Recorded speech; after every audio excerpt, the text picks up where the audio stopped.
Hey, everybody, it is Dr. Pamela Donnelly. I am here today to talk with you about college admissions and the role of course rigor in that decision process in admissions offices. If you find this information helpful, please make sure you subscribe at College Admissions Simplified on YouTube.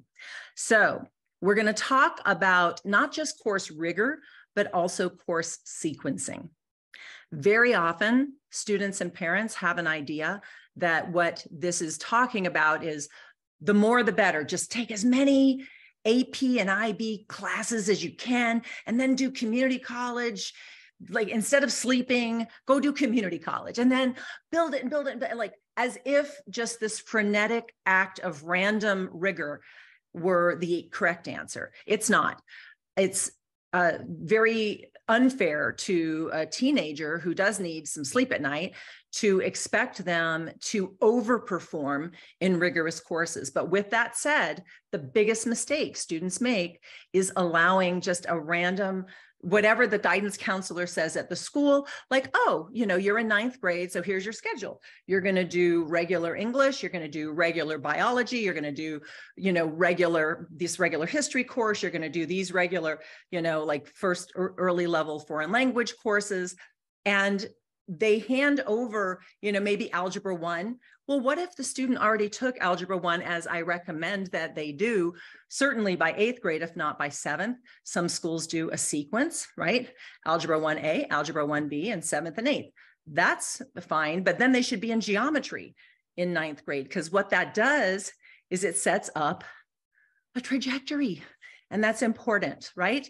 We want them, especially if they're aiming for certain majors in the STEM field, if it were going to be engineering, let's say, we want them able to get up to calculus and AP calculus, AB, BC, that sequence, you've got to get through geometry, algebra 2, pre-calc, even if they're doing coursework in the summer, it's going to be difficult for them to get where they need to get to be truly competitive for highly selective schools, right? There are plenty of schools, please don't misunderstand.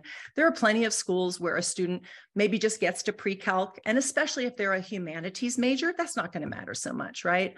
But for STEM, and you're competing for spots at selective or highly selective schools, that's going to really matter. I also recommend for you parents of middle schoolers, have them complete at least 1 year, if not 2, of foreign language before they ever get to high school. Spanish 1A, Spanish 1B, right? Or French 1A, French 1B, or French 1, French 2. Some private schools will allow that. So you're hitting a 3rd year foreign language by the time you're even in 9th grade in some cases. These things matter. And depending on the state that you live in, having the foreign language be consistent across years is also sometimes important. Many students on the pre-med or pre-law pathways realize by 10th or 11th grade that they probably want to have at least 1 or 2 years of Latin. Well, if you're going to take Latin, that's fine, but that doesn't fulfill some state requirements if you've already been doing a couple of years of French or German or Spanish. So be aware that, what your school is saying that you need is talking about in order to graduate high school at that school. That is not what is going to help necessarily position you to be competitive for college admissions, especially at some of the more noteworthy schools, the ones that people, I don't know, I joke about it and I call it Gucci schools.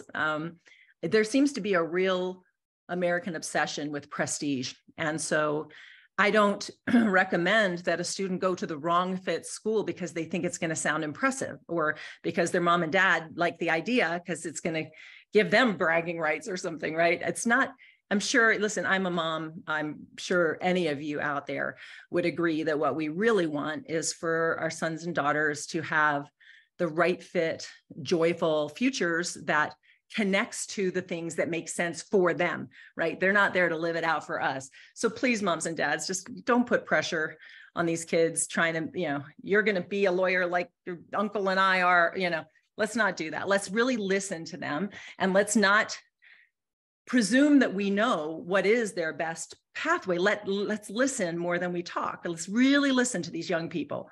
So, but with that said, we have to help them advocate with the school so that the school is not saying, this is the way we do it. We don't offer that. Because here's a wonderful thing to keep in mind, and many of my clients have used this strategy over the years. Whether it's a public or a private school, if they say, we don't start any AP courses till 11th grade, well, guess what? That is a disservice, and you have to jump in and take action if you feel your student is ready for more rigorous coursework. How do you do that? You go to a local community college, you go online. There are AP courses available through online vendors. I'm not going to recommend any in particular in this video, but it's not difficult to find online vendors who offer AP coursework where your student can do it online, either during the year or during summer. You know, these things show an extra mile mindset that the colleges really do like to see, especially when tethered to the eventual major. So again, we're not looking for random acts of rigor. We're looking for acts of rigor connected to something that the student has identified as a potential right fit. If you haven't seen my video on non-impacted majors and finding a right fit non-impacted major, please make sure that you look for that on the College Admissions Simplified YouTube channel. So with the course rigor conversation, we want to keep in mind something I call the 1, 2, 3, 4 rule. In 9th grade, there should be at least one honors course. If your student is told, like, here's your schedule for 9th grade, and there's no honors in there, unless the student has learning differences or some reason that you don't feel that they could even try one honors course in their strongest subject area, you should be helping them advocate to the guidance office. And if the guidance office pushes back, mom and dad can certainly go all the way up to the administration office if necessary, and to say, I would like my young person in honors English. She's a really strong writer. I don't know why she's being put in regular English. We want honors, right? So at least one, if not more, in 9th grade. By 10th grade, there should be 2 honors, or in some cases, this ends up being pre-IB, pre-AP, you know, however it ends up, depending on what your school offers.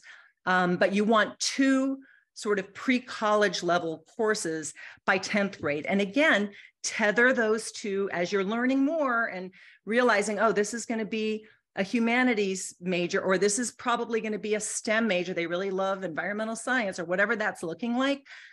Make sure that the rigor is connected to those areas, right?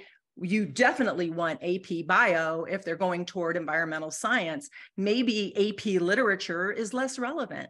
Why torture a student in an area? Listen, I would never have belonged in an AP Calculus class, because guess what? I'm a humanities person, and the world needs all of us to have our strengths. And it's okay, and in fact, it's strategic at this point to help young high school students identify where is the differentiation, big word of the day, write that down, right? Differentiation. You want to help them differentiate their application. And one way to do that is to have thoughtful course rigor across their high school. So we talked about 1 in 9th, 2 in 10th. By 11th grade, most students who are getting into selective schools these days, certainly highly selective, have 3 or more AP or IB courses that are part of that schedule. And by 12th grade, right when they want to get senioritis and maybe take a little break, you know, no, you're not going home early. You know, they're like, oh, I only have to do 2 classes and I could leave before lunch. Well, I mean, you can do that if you don't want to go to a selective college. But if you want to go to a selective college, they are tracking. In fact, sometimes offers are made to students for admission. But if they see that mid-year grades in senior year, or that the rigor is not sustained, is a problem, they can rescind those offers. They are looking for strong students who want to be in school. So keep that in mind, the 1, 2, 3, 4 rule. Course rigor matters, and in particular as tethered to the right fit, non-impacted major. Thoughts of the day. Okay, so thoughts from me to you. You can find me online at mentorship.pameladonnelly.com. And I look forward to continuing to help you on your college admissions journey. See you next time, guys. Bye.